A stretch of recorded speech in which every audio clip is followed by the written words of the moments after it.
Sir ये मतलब topic है हैं?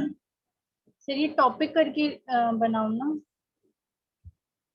तुम्हारा न्यूमेरिकली तो बना समझा ना। Okay sir.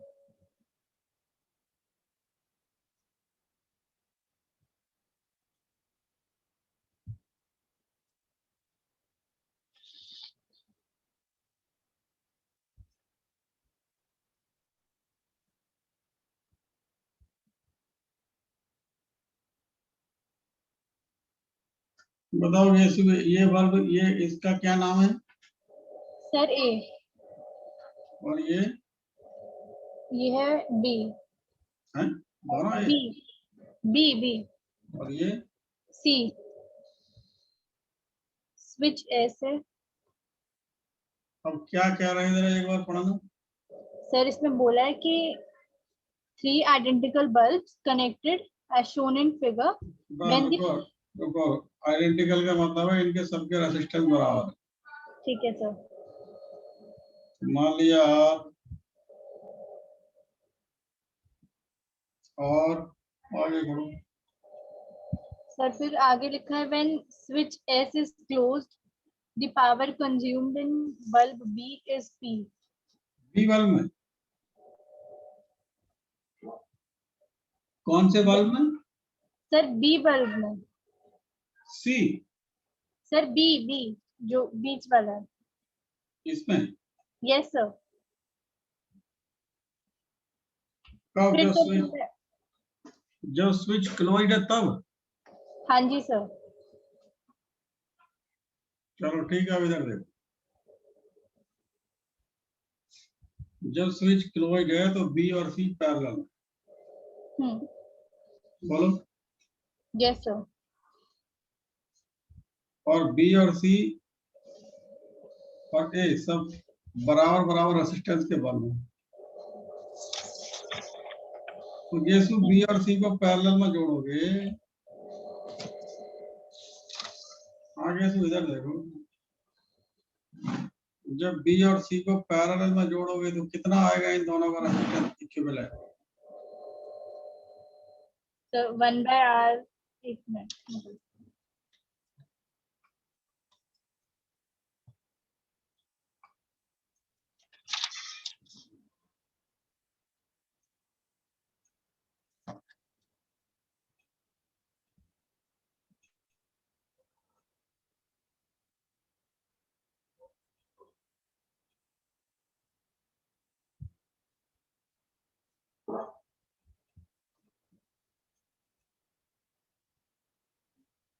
कितना आएगा इसमें? एक मिनट सर, ये मैं बना रही थी।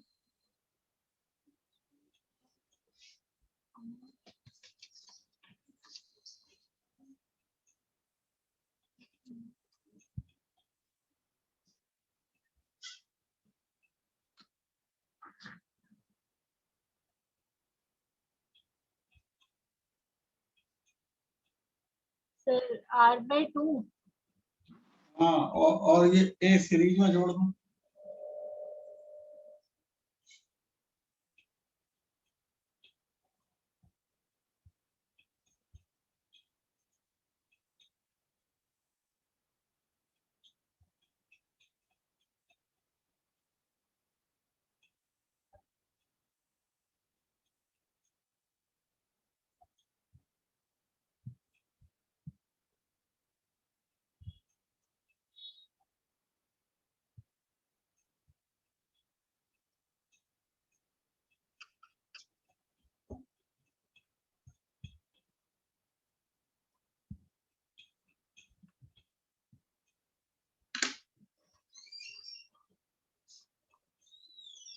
Sir R/3।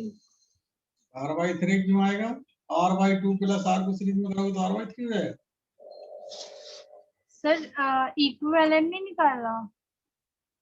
मैं इक्विवेलेंट की बात कर रहा हूँ। R/2 प्लस R हाँ। कितना आया? अच्छा अच्छा, मैंने इनटू कर दिया। 3। हाँ ठीक है सर। 3R/2 ही आएगा। हाँ, अब करंट कितना फ्लो होगा बैटरी से बताओ। टोटल करंट कितना जाएगा? I is equals to V by R.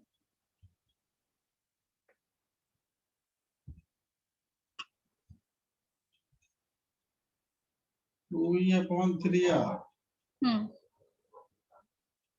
बोलो। एक मिनट सर। Yes sir. और ये बल्ब बी और बल्ब सी आइडेंटिकल है, तो ये करंट जब इस जंक्शन पर पहुंचेगा तो आधा इधर आधा इधर, यानी बल्ब बी से जो करंट जाएगा वो जाएगा 2E/3R का आधा, 2 से डिवाइड कर दोगे तो E/3R। बात समझ में आ गई है नहीं? मतलब सर ए से जो करंट जा रहा है वो बी और सी में जाके डिवाइड हो रहा है। भाई ये देखो, ये जंक्शन नहीं आ गया, हाँ हाँ हाँ। जंक्शन जाएगा तो जंक्शन पे तो करंट बढ़ता है। ठीक है सर। और ध्यान दो, जब करंट दो बराबर बराबर रेजिस्टेंस में बढ़ता है तो कुछ कैलकुलेट करने की जरूरत नहीं है, आधा आधा कर दो। अगर ठीक ये है। 2I है और ये बराबर बराबर रेजिस्टेंस है तो इधर भी I आएगा और इधर भी I आएगा। समझ गए या नहीं? ठीक है सर। हैं? Yes sir. और समझो इधर, तो ये समझो बी बल्ब में पावर P दे रखी थी, वो हो यस जाएगी सर। IB² R। हम्म, IB है E/3R, यानी E²/9R²R। Yes sir. ये आ जाएगा ई स्क्वायर वन E²/9। बोलो। Yes sir. ये उस समय है जब स्विच क्लोज है। Okay sir.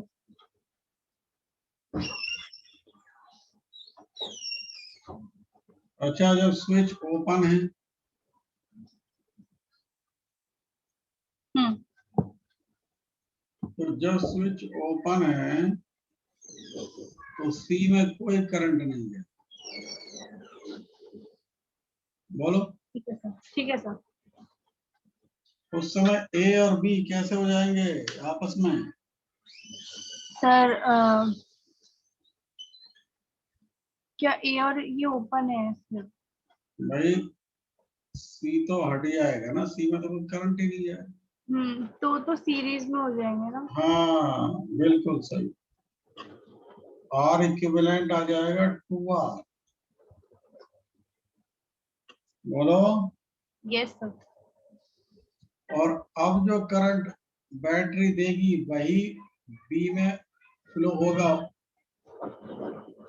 और वो आ जाएगा E/2R। ठीक है सर। और अब जो पावर आएगी I² तो ये आ जाएगा E²/4R²।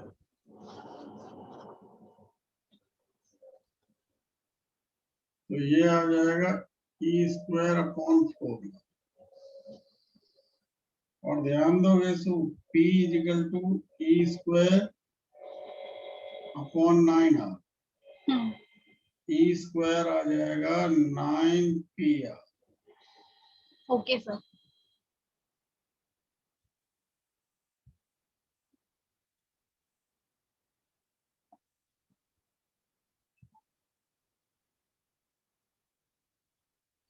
देखो क्या यही आंसर है?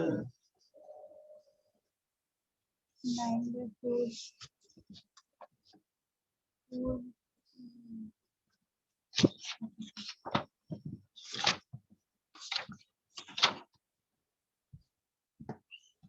हाँ सर यही है।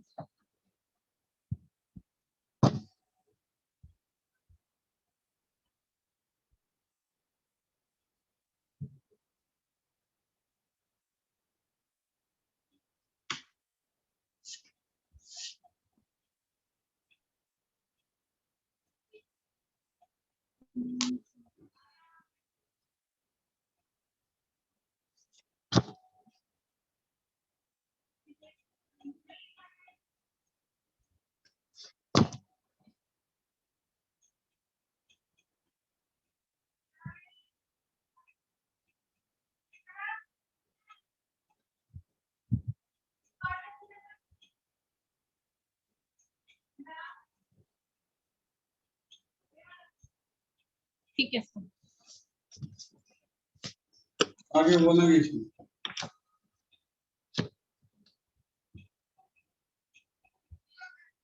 मिटा दूं? Yes sir.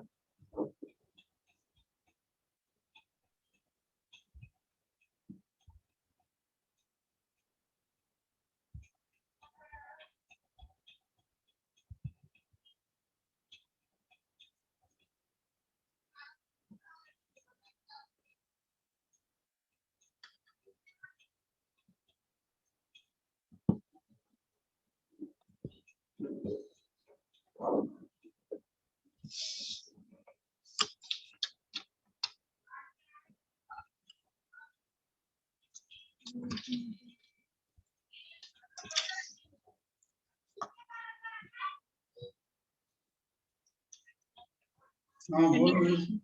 Next sir 33rd question.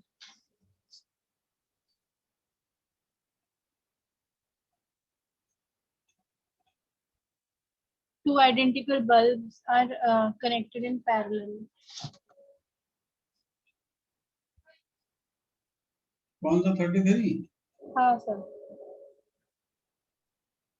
Sir वो 32 के नीचे ही था जो अभी क्वेश्चन किया था बल्ब्स वाला। हाँ।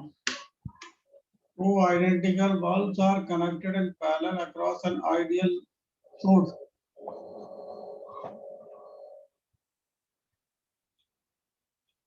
अच्छा, बल्ब B2 हो गया फ्यूज। Yes sir. तो ध्यान दीजिए, जब बल्ब B2 फ्यूज हो गया तो ये बताइए इक्विवेलेंट जो हो जाएगा आपका ये रेजिस्टेंस वो घट जाएगा जब बल्ब फ्यूज नहीं है तब की तुलना में, या बढ़ जाएगा? सर B1 में। भाई बल्ब B2 हो गया फ्यूज, हाँ। ठीक है। Yes sir. तो अब हम ये कह रहे हैं सर्किट का इक्विवेलेंट रेजिस्टेंस जब बल्ब B2 फ्यूज नहीं है तब के कंपैरेटिवली इंक्रीज होगा या डिक्रीज हो जाएगा? नहीं आई बात? सर डिक्रीज होना चाहिए।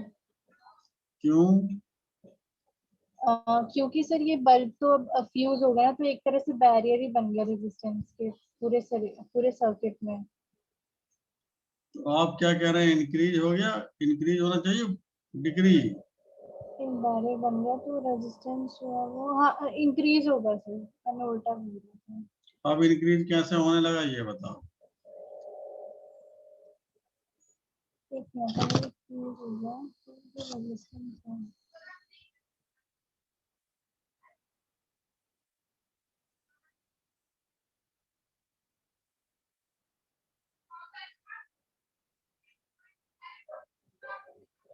सर मतलब अगर B2 फ्यूज हो गया है तो जो करंट पास होगा वो तो सिर्फ मतलब B2 से तो होगा ही नहीं ना, वो तो B1 से ही होकर चला जाएगा E पर।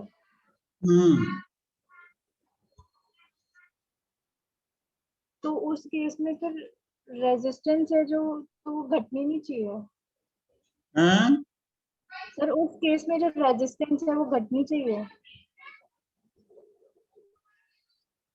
भाई दोनों पहले कैसे जुड़ रहे हैं, सीरीज में पैरेलल? दोनों बल्ब तो पैरेलल में है। जब दोनों बल्ब पैरेलल में हैं तो जब दो बल्ब पैरेलल में जुड़ते हैं, दो रेजिस्टेंस पैरेलल में जुड़ते हैं,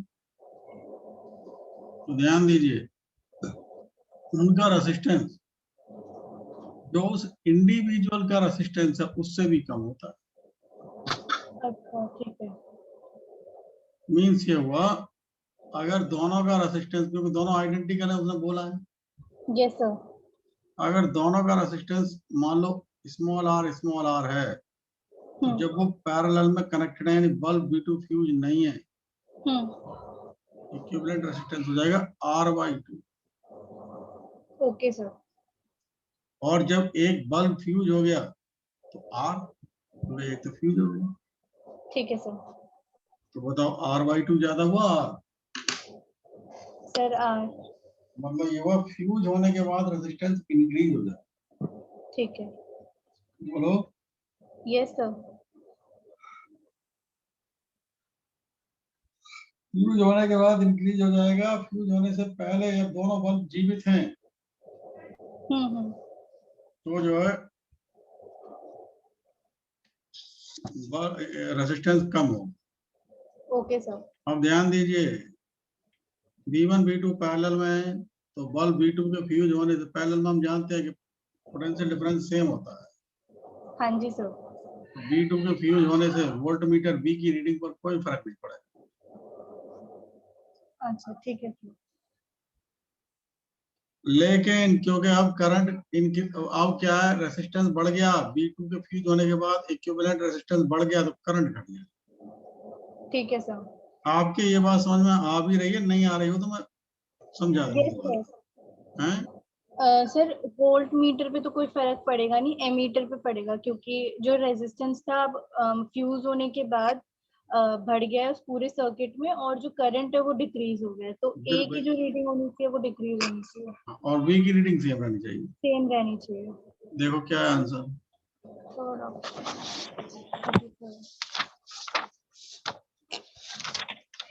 हाँ थर्ड ईयर।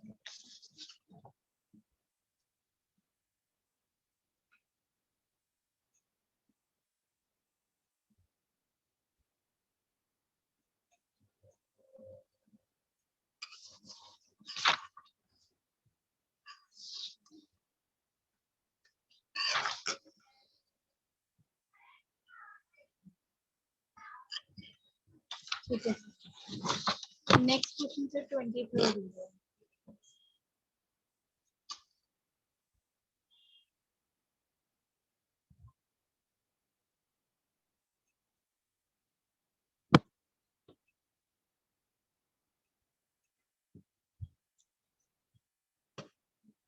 उन्होंने क्या कहा है, L1 और L2। यस एक बार आप न्यूमेरिकल पढ़ो। ring is made of wire having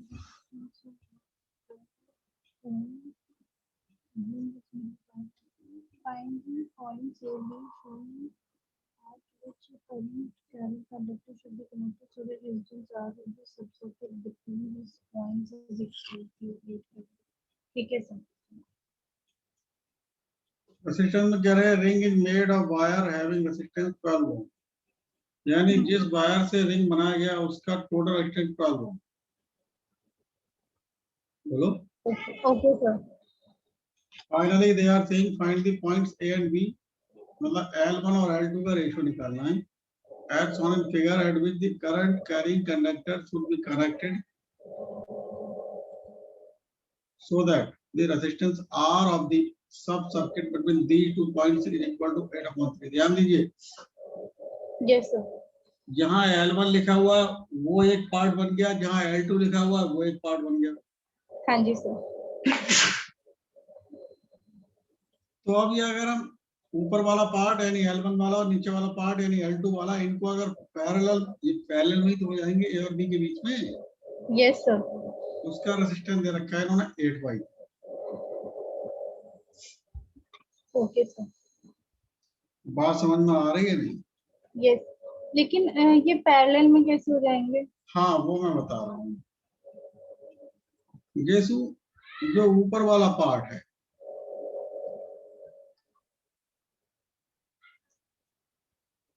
ये इसका रेजिस्टेंस अगर हम R1 मान लें तो ऐसे दिखा सकते हैं, और नीचे वाले का R2 मान लें तो ऐसे दिखा सकते हैं, और दोनों फिर बाद में ऐसे ही कोई, हाँ यस सर। ये पॉइंट A और ये पॉइंट B। बी। हाँ। और ये तो समझो, जो रेजिस्टेंस होता है जिस वायर से मिलके बना है उसका रेजिस्टेंस 12 ओम दे रखा है, यानी R1 प्लस R2, उसका टोटल ओम जब रिंग नहीं बनाया गया है तब जो रिंग बनाने वाला वायर था उसका रेजिस्टेंस 12 ओम दे रखा है। Okay sir. अब अगर हम A और B के बीच में पैरेलल देखें, वैसे भी आप ध्यान दीजिए, जो हमारा रेजिस्टेंस होता है वो रो एल अपॉन ए के इक्वल होता है, तो रो कांस्टेंट ए कांस्टेंट, यानी आप कहोगे R directly proportional to L हो जाएगा। बोलो। हाँ यस सर। सुनोगे सु, तो हमने R1 लिख लिया, इस आर रो अपॉन ए की जगह के लिख लिया, R1 इजिकल टू के L1 लिख सकते हैं, हाँ या ना? Yes sir. और R2 को लिख सकते हैं के L2। L2 हाँ यस सर। तो गेसु ये इसकी जगह जब लिखोगे तो के L1 प्लस के L2 इजिकल टू 12। तो L1 प्लस L2 की जगह 12 अपॉन के आ जाएगा। Yes sir. आगे सुनिए, इन्होंने आर इक्विवेलेंट दे रखा है 8/3। बोलो। और 1/r इक्विवेलेंट निकालोगे तो 1/r1 प्लस 1/r2। बोलो। Yes sir. 1/KL1 प्लस 1/KL2, आर इक्विवेलेंट की जगह लगाओगे तो 3 ऊपर आ जाएगा। बोलो। Yes sir. और ये KL1 L2, बोलो। हाँ एलसीएम, तो KL1 की जगह जाएगा ये L2 और ये L1, L1 प्लस L2 की जगह लिख दो 12/K। बताओ। Yes sir. तो ये आ गया आपके पास KL1 L2, ये आ जाएगा 12/K स्क्वायर L1 L2। बोलो। Okay sir. अब ध्यान दोगे सु, यहां से अगर हम L1 L2 निकालें तो ये आ जाएगा 12 इंटू 8/3 K स्क्वायर, हाँ या ना? Yes sir. हमसे पूछा गया L1/L, पहले तुम इतना लिख लो, फिर कुछ मिटाना पड़ेगा। सर ये L2 प्लस L1 हमने क्या लिखा है 12 प्लस। ये क्रॉस मल्टीप्लाई कर दी इसकी हाँ हाँ हाँ। और इसकी, तो 12 मल्टीप्लाइड बाई 8, 3 नीचे आ जाएगा। तो एक मिनट गलत लिख गया मैं, गलत लिख गया। हाँ मैं वही सोची थी सर इसमें। ये आएगा L1 L2, नहीं सही लिखा है हमने कैसे, 12 इंटू 8, भाई ये 8 12 के साथ आ जाएगा, L1 L2 इधर आ जाएगा, हाँ के स्क्वायर। 3K। हाँ 3K। पहले इतना लिख लो, अभी अभी खत्म नहीं हुआ, अभी करेंगे।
हाँ केसु लिख लीजिए। Yes sir.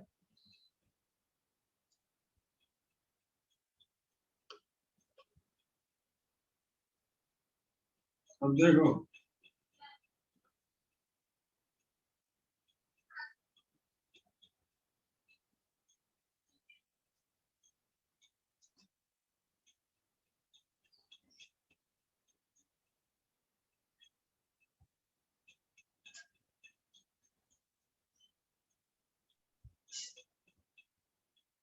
ध्यान दो, हमें निकालना है L1 अपॉन L2, यही ना।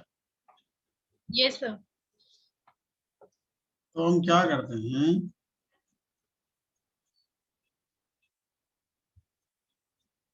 यहां से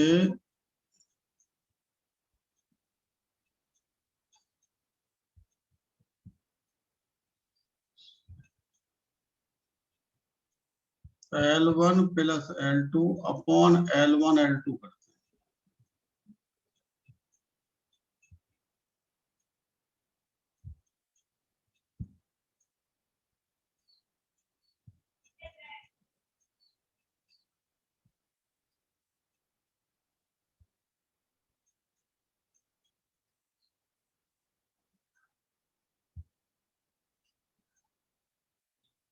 और ये आ जाएगा 1 अपॉन L2 L1 L2। एक मिनट भाई, यही तो आएगा। ऐसे लिख सकते हैं इसे या नहीं, ये बताओ। सर ये मुझे क्लियर नहीं हुआ, ये L1 plus L2 upon L1 L2 को लिखा है। हमने क्या किया, इसको जो है इससे डिवाइड कर, तो okay L1 sir. Plus L2 upon L1 L2। और ये लेफ्ट हैंड साइड से डिवाइड करते हैं, राइट हैंड साइड से डिवाइड करते हैं। ठीक है।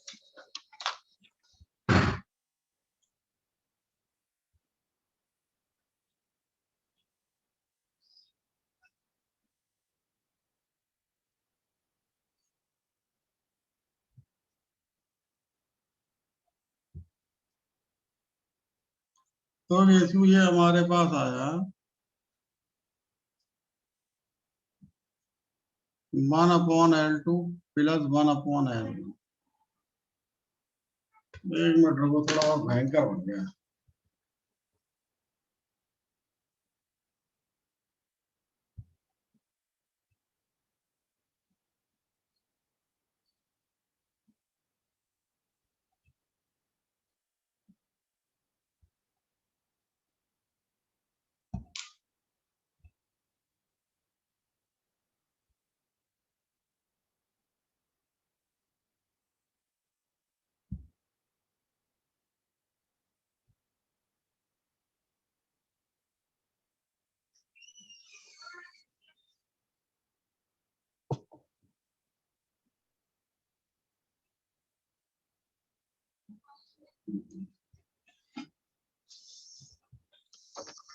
रुको थोड़ा दोबारा से देखना।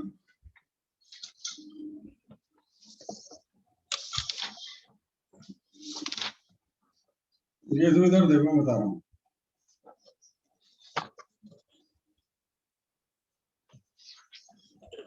हमारे पास क्या था कि तू R1 प्लस R2 था 12 ओम, यही ना। Yes sir. और और इक्विवेलेंट जो था वो 8/3।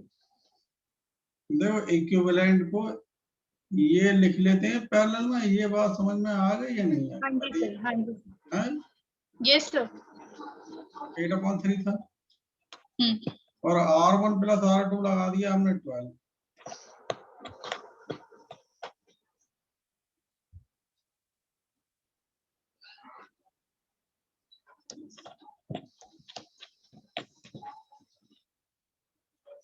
तो R1 R2 हो जाएगा 8/3 इंटू 12। बोलो यस सर। ये आ जाएगा नहीं आएगा, बताओ। 8, हाँ हाँ, यस सर। अंग्रेजी में एक फॉर्मूला ये होता है, देखो R1 माइनस R2 का square is equal to R1 square plus R2 square minus 2R1 R2 बोलो। Yes sir. जैसे अगर हम इसमें क्या करें 2R1 R2 ऐड कर दें और 2R1 R2 माइनस कर दें तो कोई फर्क थोड़ा ही पड़ेगा। नहीं सर। ध्यान दो R1 square plus R2 square ये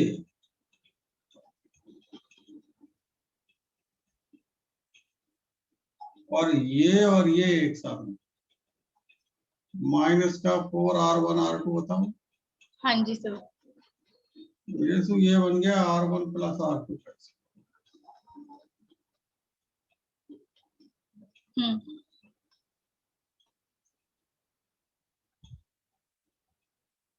बताओ।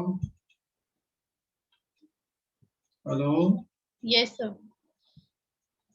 R1 प्लस R2 है आपके पास 12 का स्क्वायर माइनस 4 R1 R2 है 30। हाँ हाँ 144 माइनस 4 दूना 8 4 3 12। तो ये बचे कितने 16। तो R1 माइनस R2 का स्क्वायर आपके पास आया 16। स्क्वायर रूट लोगे तो R1 माइनस R2 आ जाएगा 4 बोलो। Yes sir. और R1 प्लस R2 है आपके पास 12। 12 हाँ। दोनों को ऐड कर दो तो 2R1 आ गया 15 यानी R1 आ गया 8 आ गया। Yes sir. और R1 की वैल्यू लगा दोगे इसमें लगा दो तो R2 आ जाएगा 4 बोलो। Yes sir. तो R1 अपॉन R2 आ जाएगा 8 अपॉन 4 यानी 2। R1 होता है रो L1 अपॉन A और रो L2 अपॉन A।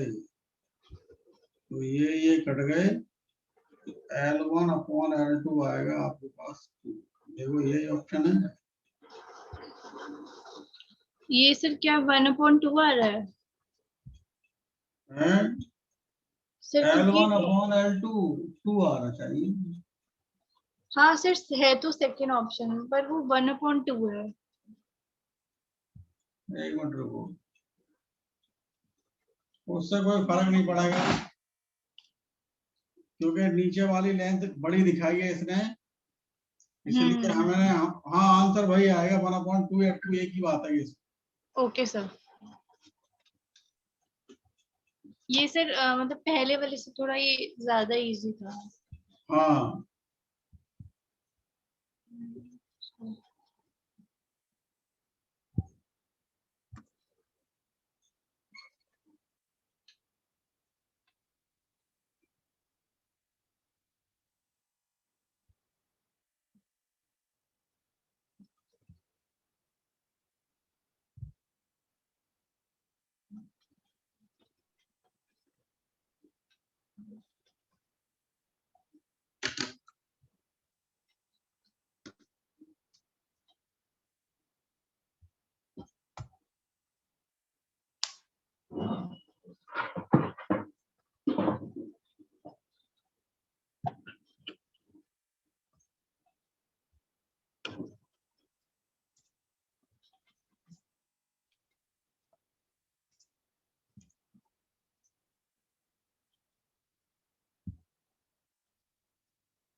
लिख रहे हैं, एक मिनट। लिखो।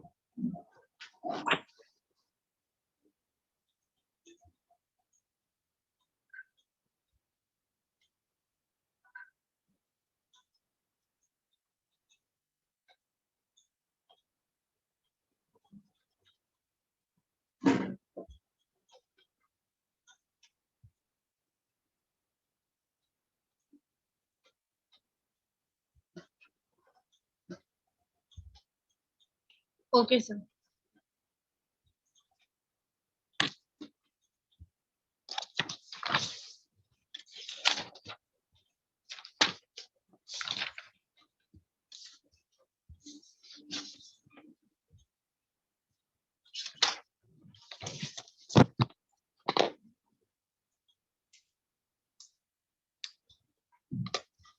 बताओ। सर नेक्स्ट 70th क्वेश्चन होगा।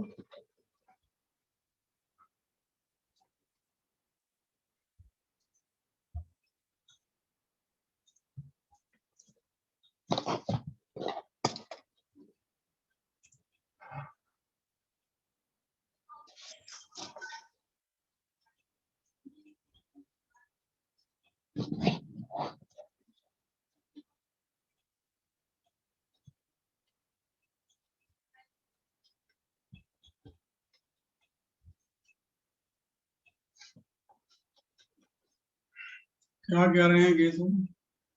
सर उसमें बोला है कि 6 रेजिस्टर्स है 3 ओम के, और each are connected along the 6 of each are connected the sides of hexagons, and 3 resistor of 6 ohm connected along AC AD AE। फिर इक्विवेलेंट रेजिस्टेंस पूछा है ए और बी के बीच में।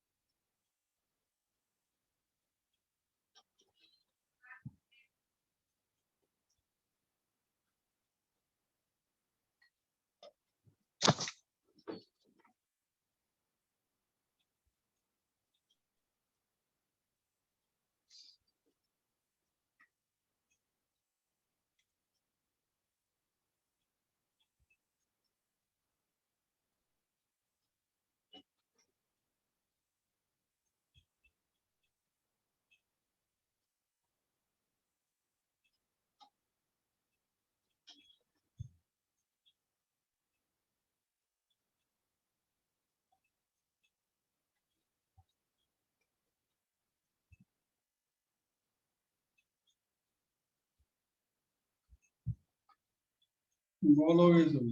Yes sir.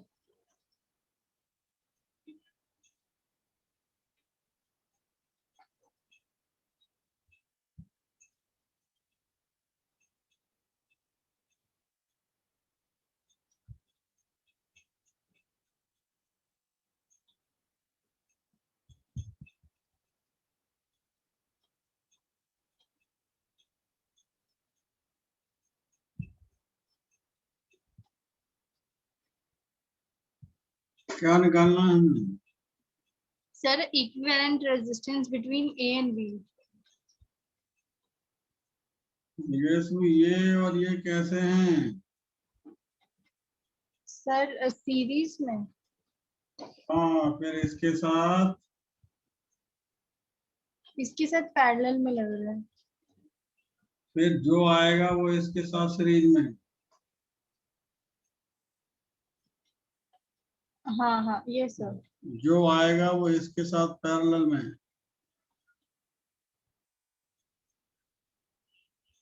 Okay sir. जो आएगा वो इसके साथ सीरीज में। जो यहाँ आएगा वो इसके साथ पैरेलल में, फिर पैरेलल सीरीज में में, है। फिर पैरेलल में। ऐसे ही कहानी चलती जाएगी। कर लो। अच्छा। फिर सर जो लास्ट में आंसर आएगा वही तो हमारा इक्विवेलेंट रेजिस्टेंस होगा ना। हाँ,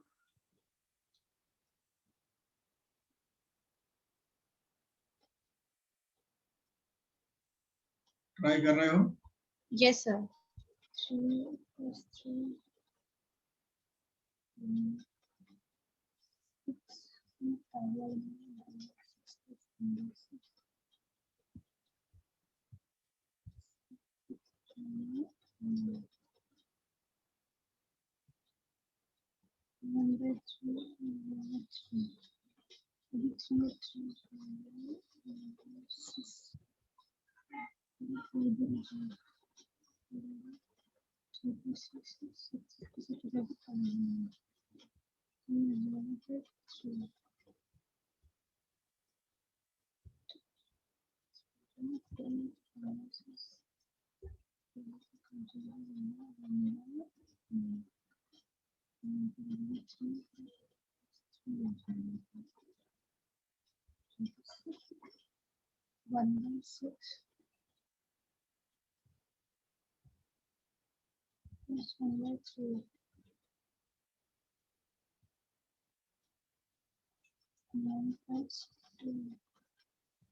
सर मेरा तो 2 आ रहा है, इनका एक मिनट चेक कर लूं।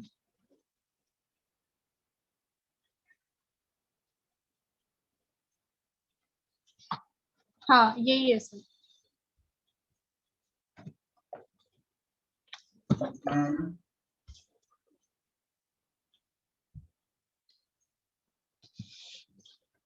सर इसके बाकी क्वेश्चंस तो हो गए हैं। पूरा चैप्टर के सारे क्वेश्चन निकाल लिए। Yes sir. इसमें सर मतलब थ्योरी वाले थोड़े से बच रहे हैं जो मुझे एक बार एनसीईआरटी देखनी पड़ेगी, उसके रह गए, बाकी हो गए सर। और चैप्टर क्या है?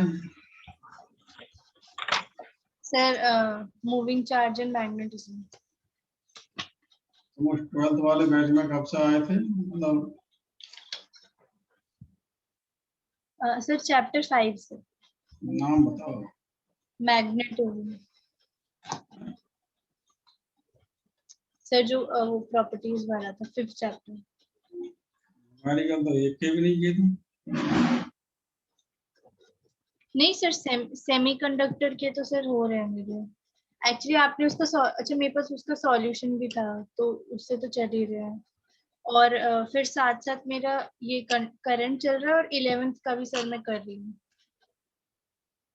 मतलब एक दिन में सर सारा तो नहीं हो पाता, लेकिन हाँ मतलब तीनों का मैं थोड़ा थोड़ा कर लेती हूँ। चलो लिखो, अगला हेडिंग डालो चैप्टर का नाम। सर आपने 12th के बैच में 8 चैप्टर करा दिया है 12th का। कौन सा?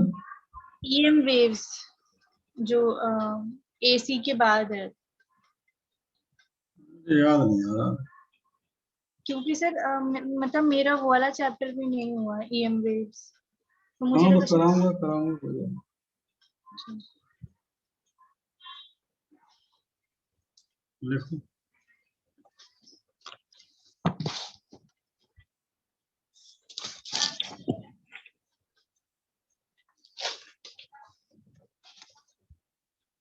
सर मुझे एक क्वेश्चन और पूछना था। भेज दो। वो सर रिवीजन क्लास में मतलब क्वेश्चन हुए थे ना, तो उसमें मतलब एक बच्चे ने बोला था कि वो law of odd number of gravity, उसके बेसिस पे हम मतलब क्वेश्चन निकाल सकते हैं। तो सर वो क्या था मतलब? बता रहा हूँ।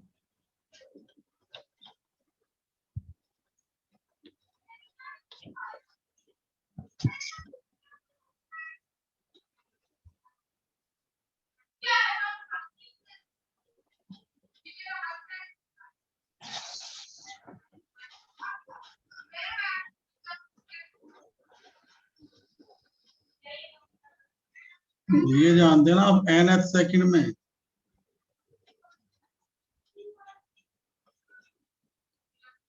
ये नहीं पढ़े थे? Yes sir. तो u 0 है और एक ही जगह g है, तो s आ जाएगा।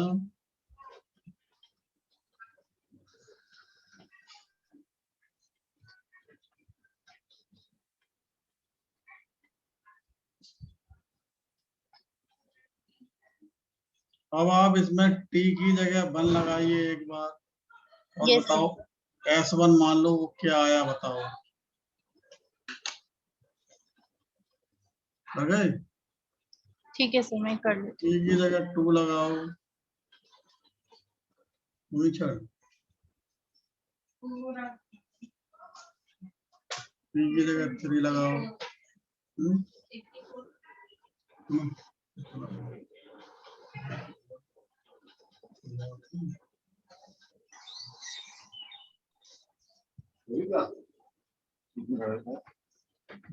करो। हूँ। Yes sir. जब T की जगह 1 लगाओगे तो आपके पास आएगा 1/2G,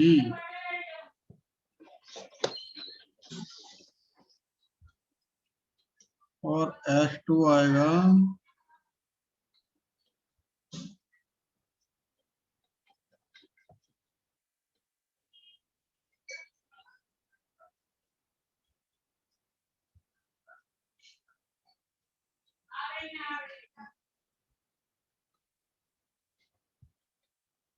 और S3 आएगा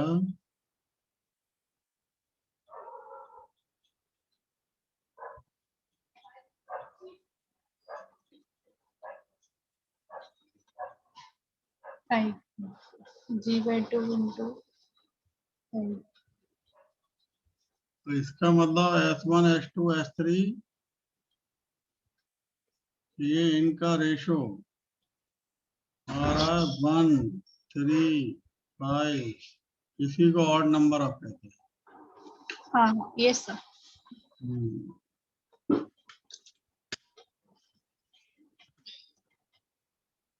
समझ गए नहीं? Yes sir.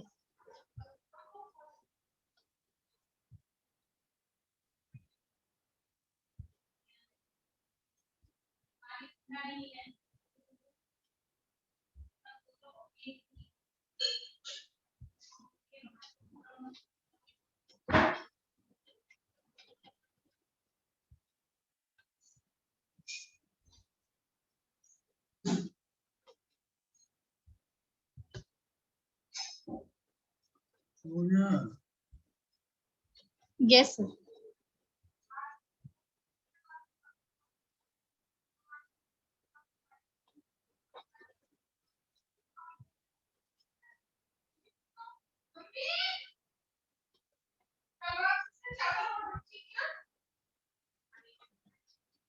देख लिया सर. हैं?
बोलो आगे लिख लिया सर. Yes sir. लिख लिए? Yes sir. हाँ, आगे बताओ, कुछ और पूछना हो तो। नहीं सर.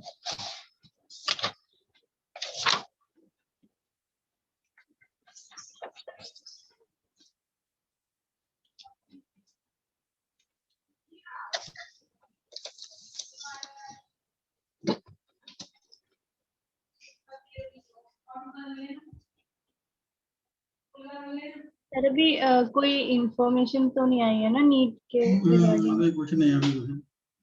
सर कल शायद उनकी मीटिंग है, मतलब डेट्स वगैरह को लेके. कौन कह रहा था? सर न्यूज में आया था कि शायद कल है उनकी, मंडे को. अच्छा, और सर एक्चुअली एक मतलब काउंसलर है मेरे पापा के फ्रेंड है, तो उनसे बात करी थी पापा ने, तो वो कह रहे थे कि शायद सितंबर के फर्स्ट वीक में या अगस्त के एंड तक होगा एग्जाम। हाँ। तो हमें लग रहा है 1 अगस्त को तो नहीं होगा, 1 अगस्त को तो होना मुश्किल। हाँ 1 अगस्त को तो नहीं होगा।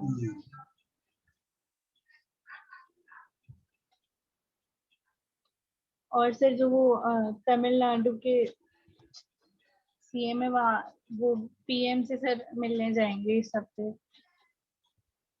तो महा मक्कार किस्म का आदमी है ना, मक्कार टाइप का आदमी है ना वो।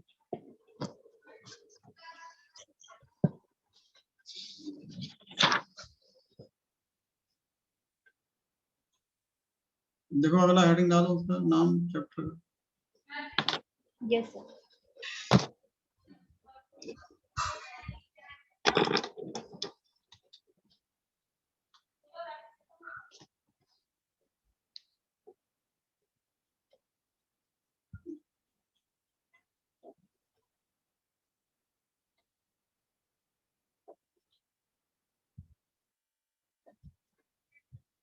क्या है अगला चैप्टर नाम? Moving charge and magnetism.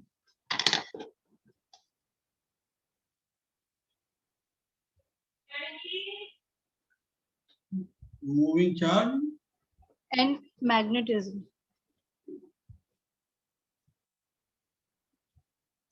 Moving, वो है ना उसका मैग्नेटिक इफेक्ट ऑफ करंट। इन्होंने सर मतलब आकाश में तो ऐसे दिया हुआ मूविंग चार्ज एंड मैग्नेटिज्म। चलो कोई बात नहीं, लिख लो moving charge and magnetic. Magnetic effect है वैसे एनसीईआरटी में।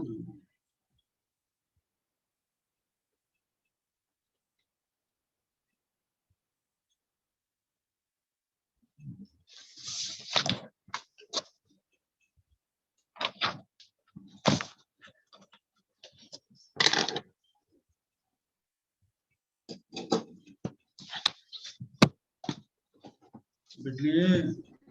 Yes sir.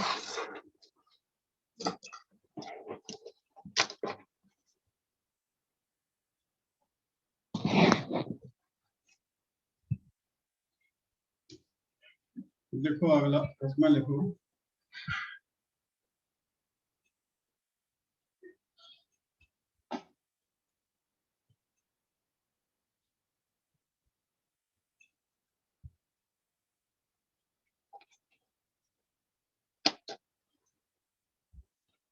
Force on a charge particle.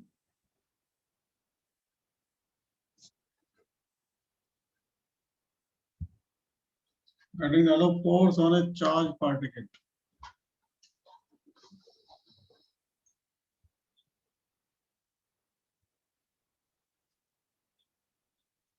Hmm.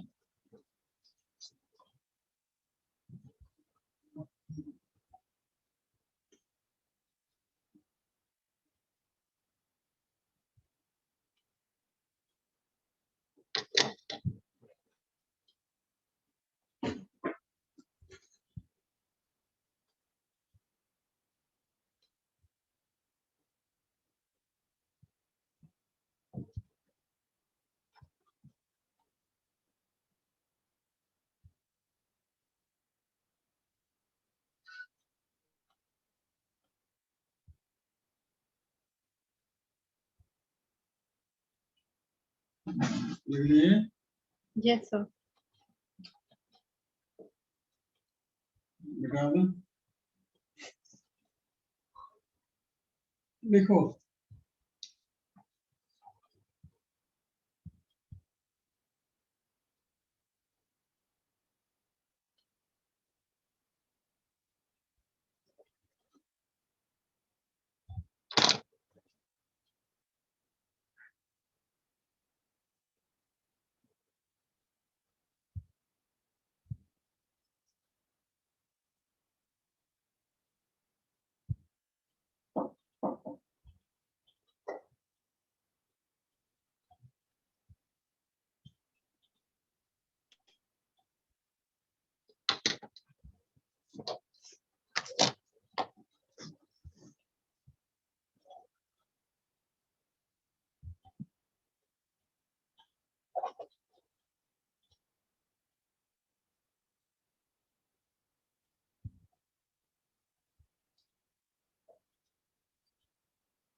Yes sir.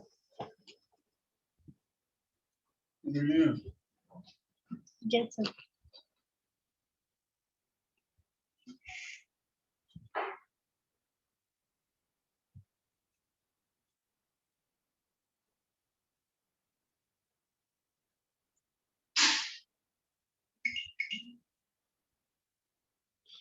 देखो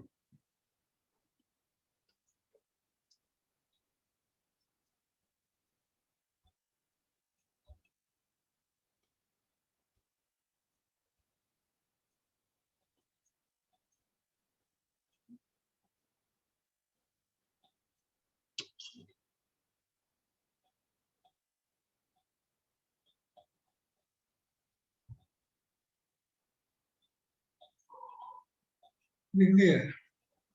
यस सर।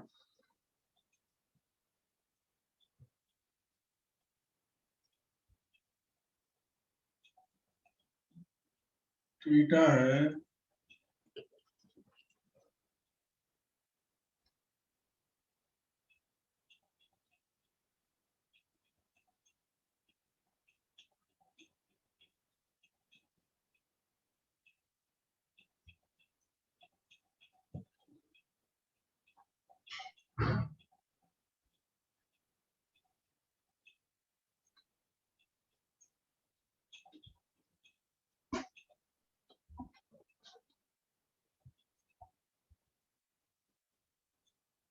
Okay sir.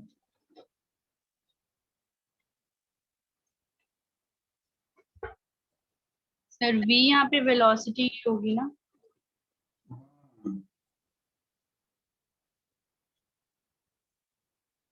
लिख लो।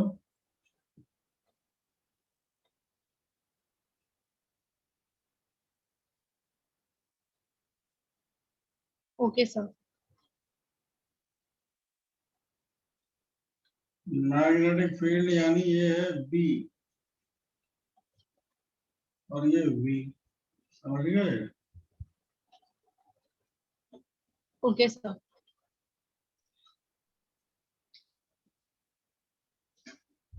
कोई प्रॉब्लम तो नहीं? No sir. सर यहाँ पे जो वेलोसिटी होगी वो तो उस चार्ज की होगी ना? Charge particle. हाँ, ठीक है।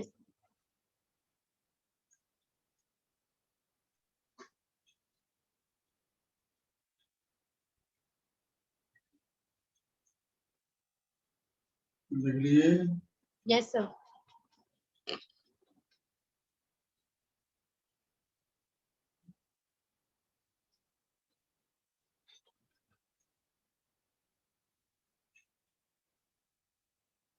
अब ऑब्वियसली अगर थीटा की वैल्यू 90 हो जाए तो फोर्स मैक्सिमम हो जाएगा। क्यों?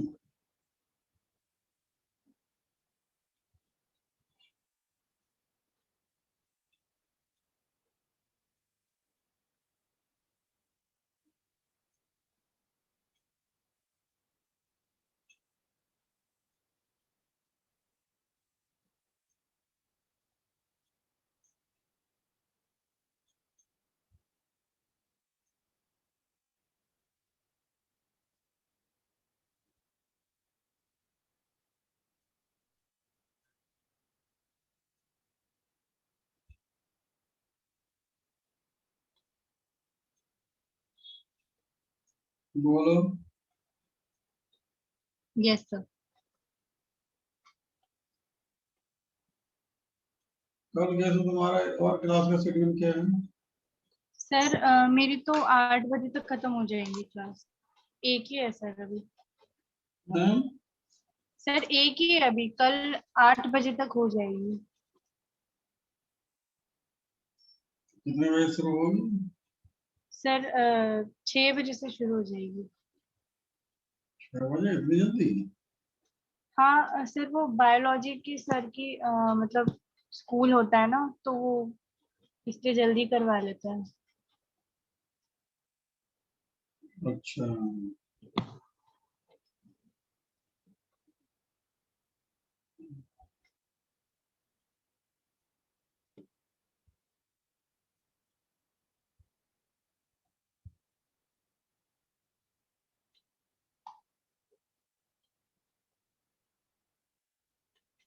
केमिस्ट्री का सिलेबस खत्म हो गया तुम्हारा? सर केमिस्ट्री में भी ऑर्गेनिक ही चल रहा है, बट वो भी फिर सर से बोला था हमने कि मतलब थोड़ा सा जल्दी हो जाए। हैं? अभी सर उनका ऑर्गेनिक ही चल रहा है। ऑर्गेनिक? हाँ जी सर।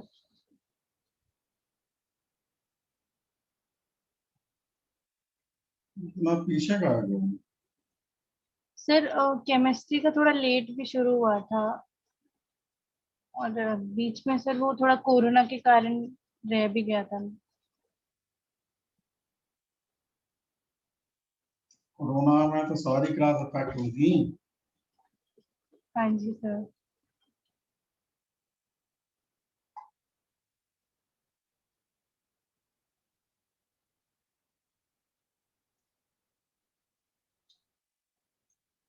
ये लिख ली? Yes sir. लिखो नीचे। That means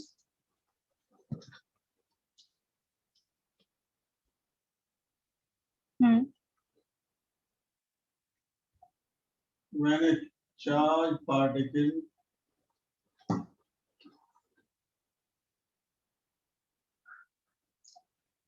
enters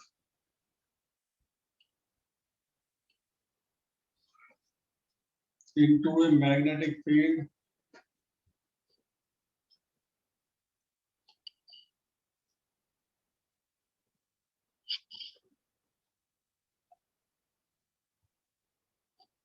charged particle enters into a magnetic field parallelly. Parallelly. When a charged particle enter into a magnetic field parallelly. हाँ.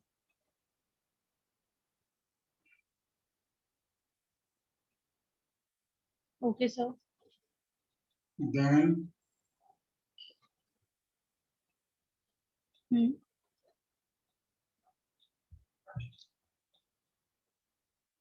particle moves through the magnetic field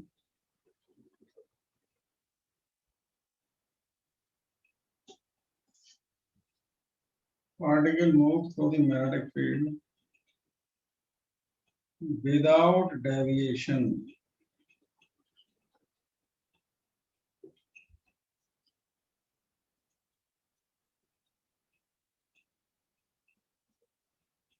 okay sir. Without deviation. समझ गए? Yes sir. Without deviation कौन समझ रहे हैं? मतलब वो सीधी चली जाएगी, डेविएट नहीं होगी। सीधा चलता चला जाएगा, यस सर। क्योंकि जो उस पर कोई फोर्स ही नहीं लग रहा। हाँ यस सर। नहीं है। Yes sir.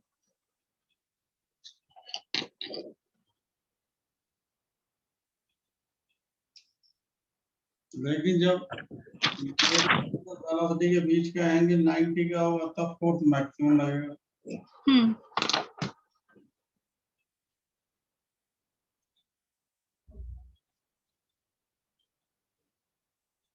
90 का मतलब कि परपेंडिकुलरली आ जाएगा ना, तो उस केस हाँ, में तो मैक्सिमम होगा साइन 90 की वैल्यू वो होती है 0। ना। हाँ। समझ गए नहीं? Yes sir.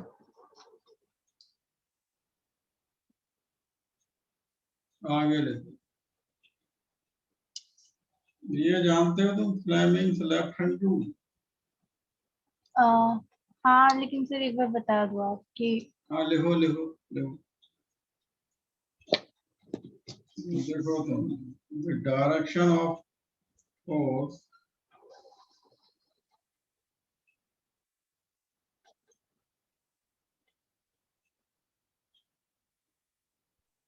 acting on a charged particle, the direction of force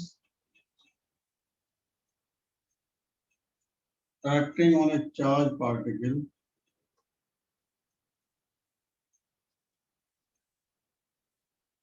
in external magnetic field.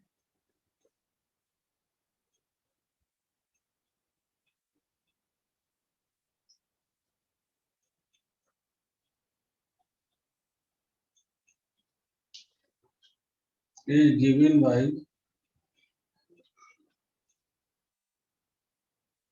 Yes, sir. Fleming's left hand rule.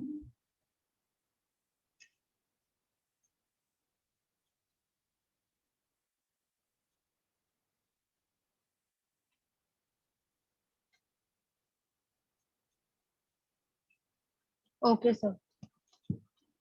अब ये क्या कहता है?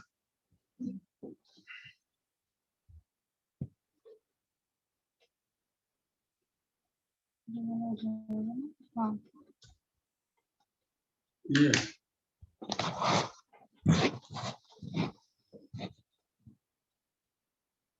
है मिड, इसको कहते हैं index, yes sir, index finger. Mid, और ये थंब। थोड़ा हाथ Yes. ऊपर करो अपना, और ऊपर, हाँ बस। ये बताता है पॉजिटिव चार्ज की वेलोसिटी की डायरेक्शन। Okay sir. ये मैग्नेटिक फील्ड की डायरेक्शन, ठीक है सर। और ये फोर्स की। ठीक है। लिख लो मिड फिंगर, और लिख लो लेफ्ट हैंड का केस है, जल्दी जल्दी में इसको राइट हैंड लगा देते। हाँ सर, मिडिल फिंगर देती है चार्ज। सुनो, मिड फिंगर बताता है direction of velocity of positive charge.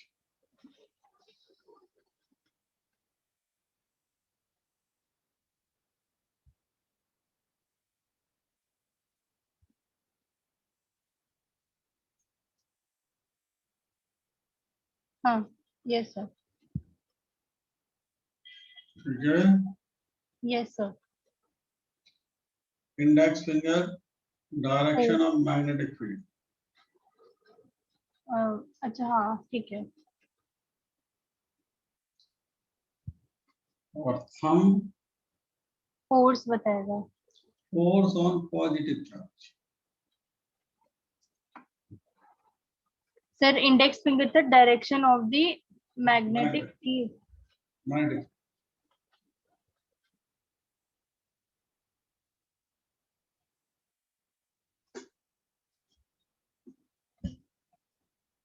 और थंब था force on the positive charge.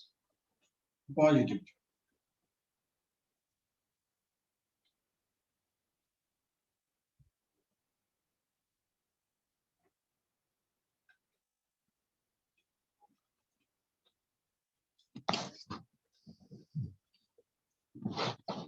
अगर मान लो कहीं न्यूमेरिकल में आपसे नेगेटिव चार्ज पर लगने वाला फोर्स पूछ रहा हो, यस सर। सुनो, तो आप क्या करें, ऐसा मान के चलें कि वो चार्ज नेगेटिव नहीं बल्कि पॉजिटिव। Okay sir. पूरी बात समझो। अगर फोर्स पूछ रहा है नेगेटिव चार्ज, तो ये मान लें कि वो नेगेटिव नहीं बल्कि पॉजिटिव। ठीक है सर। और थंब की डायरेक्शन देखें, फोर्स की डायरेक्शन निकालें थे। अब मान लो उस पर फोर्स की डायरेक्शन, आपने उसे, वो वास्तव में नेगेटिव था लेकिन आपने मान लिया पॉजिटिव, हाँ। तो फोर्स की डायरेक्शन मान लो ये आई, यस सर। क्योंकि वो पॉजिटिव नहीं है, पॉजिटिव तो आपने माना है वो नेगेटिव है, तो हाँ हाँ फोर्स हाँ। की डायरेक्शन ये आई है। अच्छा, ठीक है। मतलब जो आपकी पॉजिटिव चार्ज मानकर फोर्स की डायरेक्शन आई, उसकी उल्टा। ठीक है सर, मतलब जो मेरा फोर्स आएगा जस्ट उसका उल्टा हो जाएगा अगर उल्टा, नेगेटिव भी। हाँ। लेकिन ये बात जो बताई गई है वो नेगेटिव चार्ज के लिए बताई गई है। अगर वो पॉजिटिव है तो जो आएगा भैया। हाँ, वो तो वही होगा। ठीक है। बात समझ में आ गई या नहीं? हाँ जी सर। तो इसे लिखोगे, याद रख जाएगा।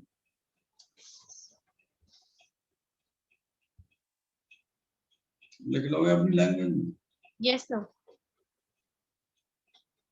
चलो ये सो रखते हैं बेटा, हैं? ठीक है, ठीक है, थैंक यू सर। कल अगर मॉर्निंग में क्लास हो जाए तो। कल मॉर्निंग में तो नहीं होगा, अब तो 11:30 या 12 बजे। अच्छा अच्छा, 11:30 तक भी सर ठीक है। हैं? 11:30 तक भी सर ठीक चले है। 11:30 मानो या 12 मानो? हाँ हाँ, वो भी चलेगा सर। ठीक है, 12 बजे के लगभग गया मैं ठीक और है। कंफर्म कर दूंगा, लेकिन 12 बजे मान के चलो। 12 ओके। नहीं तो 11:30 भी हो सकता है। ठीक है। Okay okay sir. Okay. Thank you sir.